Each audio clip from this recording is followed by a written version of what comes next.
Well, good morning, everybody. Jeff Slakey here on the Daybreak Show. Happy to have over Zoom video conferencing. It's nice to see somebody else out there in the world. It's Heidi McCutcheon from the Chamber. Good morning, Heidi. How are you? Good morning. I'm good. Good. It's nice to see you as it's been a big change here, obviously, with the coronavirus and the shutdown of a lot of things around our community, especially with the governor's orders. I know you're involved in meetings daily on what's going on around the community. What have you been able to learn just in the last day or two about how we're doing? Well, it seems like everything's changing hourly. You think you've acclimated to the new normal, and then the new normal changes again. So it's kind of a, a touch and go, if you will. But there's been some really good information and such out there. So we've kind of been focusing on how we can support our businesses and the employees that have been impacted during this time. The statistics that we're getting from Employment Security Department is that last week's applications surpassed any previous volume, including during the Great Recession. So they were trying to mitigate some impacts to that. There's a lot of first-time workers that were not previously in the system that's being generated, an auto-generated denial letter, and they're working to correct that issue. Along those lines, they have removed a full-time requirement for standby status. So if your employer says, we're going to lay them off, we intend to bring them back on, then it makes it so that they don't have to search for work during that time. They automatically extended that to 12 weeks. And so that's plenty of time, hopefully, for things to get back to normal.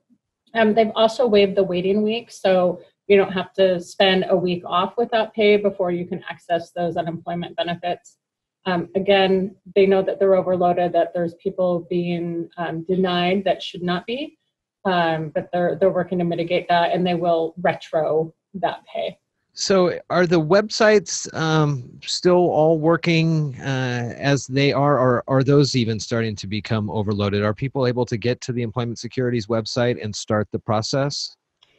They're able to get there and to start the process. It can be confusing as far as what you're supposed to say.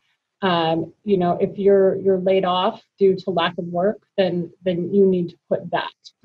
That's kind of the biggest crux right there, is people aren't selecting that. They're like, well, I don't really know what I am. And that has automatically booted some people out, and then Unemployment Security has to give them a call, and they have to kind of go back through the process together. So okay.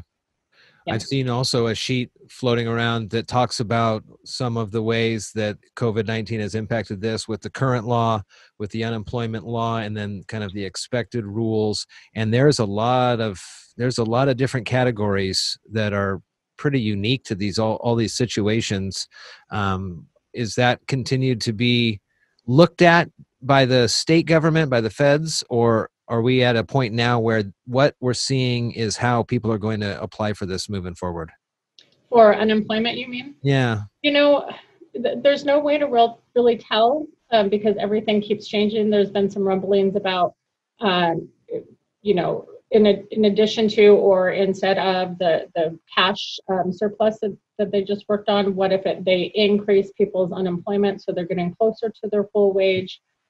There's been a lot of different conversations had out there, and what it is right now could be completely different at 4 o'clock today, and completely different by the time that the weekend hits. What else is the Chamber doing? I know that we've seen a lot of stores, as we've talked about before, adapt to kind of this curbside model, but it's not just the restaurants. There are other essential businesses that do remain open. And as when they're safe to do so, they need to still get to stores and things like that. How else are you seeing it around Shelton, the Mason County community, that these businesses are being impacted? Well, I think probably the hardest thing is keeping our businesses at the forefront of your mind, because you're home and you have what you need. And so, we saw a really strong push for restaurants and curbside takeout and such to begin with, and that kind of lulled for a minute, and then people were like, oh yeah, we need to take care of them. There's other stores like Northwest Clothing that now is online, and they're able to ship to you. So, she's found some ways to adapt also. Okay. Taylor Shellfish, their retail store is still open. They have clams and mussels and gooey duck, and they even have salmon, mahi-mahi, halibut, etc. Oh, wow. So you can still go pick up, take out there. They also have chowder and like a salmon, kind of like an Ivar's salmon stew. And that's for takeout also. Hama Hama right now is waiving their shipping for Washington and Oregon. So we see a lot of our businesses trying to mitigate the impacts as best they can. But really, when it comes to supporting our businesses, don't cancel your gym membership. Buy a gift certificate now that you can use later. Just there's little ways that we can support our businesses that we know that we'll utilize that later. But we need to make sure that their doors will be open when it's time to come back. You guys as a chamber have been doing a lot over the last couple of years, regardless on the online availabilities and having an online store and an online presence. Now, especially with all this, are you going to continue to offer those types of services to the chamber members? And I've seen you've done a couple other web-based meetings that kind of talk about these things. Yeah, we're working on, we continually are sharing different resources like how to do a Zoom meeting, because that has quickly become the new normal. We've also been trying to utilize social media really strongly. So we have a couple of different pages right now. One of the most important is the Mason County All Hazard News, which is the public information for Mason County Emergency Response, MACECOM. The chamber is part of that. There's a bunch of different organizations that are part of that. So there's some really good information there. Additionally, we created 2 different Facebook pages in the last 2 weeks. One is the Mason County takeout and delivery options. And so restaurants are posting their new hours, their menus, etc. there, and if they're delivering or if it's takeout only. And then we also created Mason County learning resources.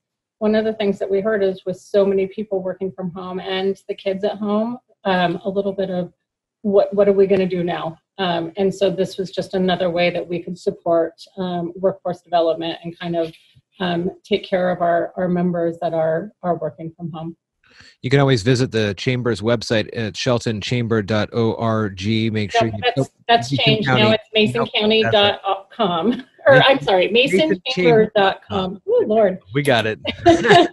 Also, you can find them on the Facebook with the links there for those pages and more information. Well, I know that you guys at the chamber are on the forefront of this, and you're getting a lot of phone calls, and lots of folks have questions. So if you've got, and when you got new information, share it along with us, and we'll make sure everybody gets it. So thanks, Heidi, for reaching out, and it's good to see you on this. It's good to see you too. Take care. Bye. Bye.